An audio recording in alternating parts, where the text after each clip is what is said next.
ପୌଷ ମାସ ଶୁକ୍ଳପକ୍ଷ ଦଶମୀକୁ ହିନ୍ଦୁ ବ୍ୟକ୍ତିମାନେ ଶାମ୍ବ ଦଶମୀ ରୂପେ ପାଳନ କରିଥାନ୍ତି। ଶାମ୍ବ ଏହି ଦିନ ସକଳ ଶକ୍ତିର ଆଧାର ସୂର୍ଯ୍ୟଙ୍କୁ ପୂଜା କରି କୁଷ୍ଠ ବ୍ୟାଧିରୁ ମୁକ୍ତ ହୋଇଥିବାର ପ୍ରବାଦ ରହିଛି। ସୂର୍ଯ୍ୟଙ୍କର ପ୍ରଖର ରଶ୍ମିରେ ବିଶ୍ୱର ସକଳ କାର୍ଯ୍ୟ ସମାହିତ ହୋଇଥାଏ। ହିନ୍ଦୁ ନାରୀମାନେ ନିଜ ନିଜର ସନ୍ତାନ ସନ୍ତତିଙ୍କର ମଙ୍ଗଳ କାମନା କରି ଏହି ଦିନ ସୂର୍ଯ୍ୟଙ୍କର ପୂଜା କରିଥାନ୍ତି। ପ୍ରାପ୍ତକାଳରେ ସୂର୍ଯ୍ୟ ପୁରାଣ, ନୃସିଂହ ପୁରାଣ ଓ ଶାମ୍ବ ପୁରାଣ ପାରାୟଣ କରାଯାଇଥାଏ। ଏହି ଦିନ ଅତି ପ୍ରତ୍ୟୁଷରୁ ନାରୀମାନେ ଶୁଦ୍ଧ ସ୍ନାନ କରି ଧୁଆ ପିଢ଼ାରେ କଜଳପାତି ଚନ୍ଦନ ସିନ୍ଦୁର ଦେଇଥାନ୍ତି। ଏହାପରେ ବ୍ରତ ରଖି ଫୁଲ ଦେଇ ସୂର୍ଯ୍ୟୋଦୟ ସମୟରୁ ସୂର୍ଯ୍ୟ ପୂଜା କରିଥାନ୍ତି। ସୂର୍ଯ୍ୟଙ୍କର ନିକଟରେ 3 ଧୂପ ପୂଜା କରାଯାଇଥାଏ। ପ୍ରଥମ ଧୂପଟି ବ୍ରାହ୍ମ ମୁହୂର୍ତ୍ତରେ ହୋଇଥାଏ। ଏହି ଧୂପରେ ସବୁ ପ୍ରକାର ଫଳମୂଳ, ମିଷ୍ଟାନ୍ନ ଇତ୍ୟାଦି ପୂଜା କରାଯାଇଥାଏ। ଦ୍ୱିତୀୟ ଧୂପଟି ଦିବା 12 ଘଣ୍ଟିକାରେ କରାଯାଇଥାଏ।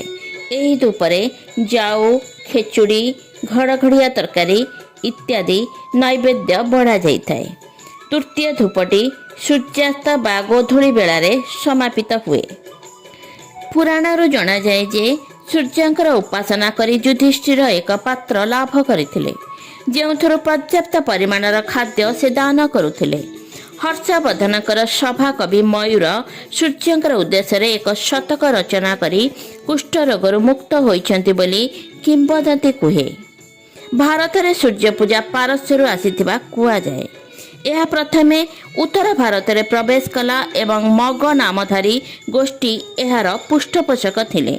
ପରେ ଭାରତୀୟ ହିନ୍ଦୁମାନେ ଏହାକୁ ଏକ ଭାରତୀୟ ଉପାସନା ପଦ୍ଧତି ରୂପେ ଗ୍ରହଣ କରି ନେଇଥିଲେ। ଭବିଷ୍ୟ ପୁରାଣ ମତେ କୃଷ୍ଣଙ୍କର ପୁତ୍ର ଶାମ୍ବ ଶକଦ୍ୱୀପରୁ ଇରାନ ବା ମୁଲତାନ ମଗ ନାମଧାରୀ ବ୍ରାହ୍ମଣମାନଙ୍କୁ ଆଣି କୋଣାର୍କ ଚନ୍ଦ୍ରଭାଗାରେ ସୂର୍ଯ୍ୟ ଉପାସନା ନିମନ୍ତେ ରଖାଇଥିଲେ। ଏକଥା ମଧ୍ୟ ବିହାରସ୍ଥ ଏକ ଶିଳାଲିପିରେ ଖୋଦିତ ହୋଇଛି। ଏବେ ମଧ୍ୟ ଏହି ମଗ ନାମଧାରୀ ବ୍ରାହ୍ମଣମାନେ ରାଜପୁତାନା ଓ ଉତ୍ତର ପ୍ରଦେଶରେ ଦେଖାଯାଆନ୍ତି। କୁଷାଣ ରାଜତ୍ୱ କାଳରେ ସୂର୍ଯ୍ୟ ଉପାସନା ଭାରତରେ ପ୍ରବେଶ କରିଥିବାର କେହି ମତ ଦିଅନ୍ତି।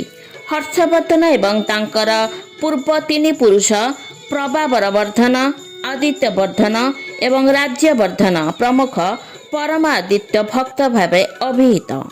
ଆଦିତ୍ୟ କହିଲେ ସୂର୍ଯ୍ୟ, ଅର୍ଥାତ୍ ଏମାନେ ସୂର୍ଯ୍ୟ ଉପାସକ ଥିଲେ। ଏଥିରୁ ଜଣାପଡ଼େ ଖ୍ରୀଷ୍ଟାବ୍ଦ 6ଠ ଶତାବ୍ଦୀରେ ଏହା ରାଜଧର୍ମରେ ପରିଣତ ହୋଇଥାଇପାରେ। ଉତ୍ତର ଭାରତରେ ମଣ୍ଡସର, ଇନ୍ଦୋର, ମୁଲତାନ ଏବଂ କାଶ୍ମୀର ଓ ଗ୍ୱାଲିୟରରେ ଯଥାକ୍ରମେ 5ମ ଓ 6ଠ ଶତାବ୍ଦୀରେ ସୂର୍ଯ୍ୟ ମନ୍ଦିରମାନ ଥିବାର ପ୍ରମାଣ ମିଳିଛି। 11ଶ ଶତାବ୍ଦୀରେ ପାଟନା ଏବଂ ତ୍ରୟୋଦଶ ଶତାବ୍ଦୀରେ ଓଡ଼ିଶାରେ ସୂର୍ଯ୍ୟ ମନ୍ଦିରମାନ ନିର୍ମିତ ହୋଇଛି।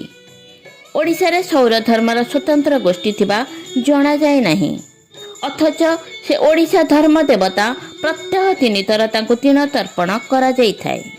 ଏହା ସହିତ ଶ୍ରାଦ୍ଧ ଓ ଶୁଦ୍ଧି କ୍ରିୟାରେ ମଧ୍ୟ ତିଳ ତର୍ପଣ କରାଯାଏ। ସୂର୍ଯ୍ୟଙ୍କ ପାଇଁ ବିଭିନ୍ନ ବ୍ରତ, ରବିବାର ବ୍ରତ, ରବିନାରାୟଣ ବ୍ରତ, ଶାମ୍ବ ଦଶମୀ ବ୍ରତ ଇତ୍ୟାଦି ପାଳିତ ହୁଏ।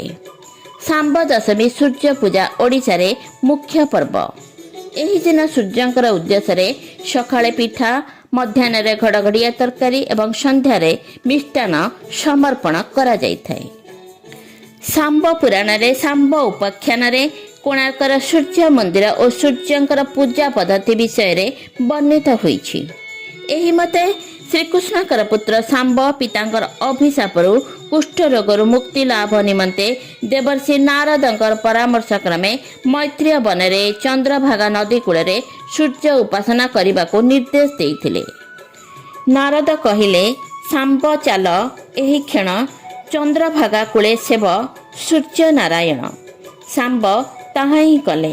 ସେଥିରେ ସୂର୍ଯ୍ୟ ଦେବତା ସନ୍ତୁଷ୍ଟ ହୋଇ କହିଲେ, ଆଜିଠାରୁ ମର୍ତ୍ତ୍ୟ ଲୋକରେ ଯେ ମୋର ମନ୍ଦିର ନିର୍ମାଣ କରି କ୍ଷେତ୍ର ସ୍ଥାପନ କରିବ, ସେ ସନାତନ ଲୋକ ପ୍ରାପ୍ତ ହେବ।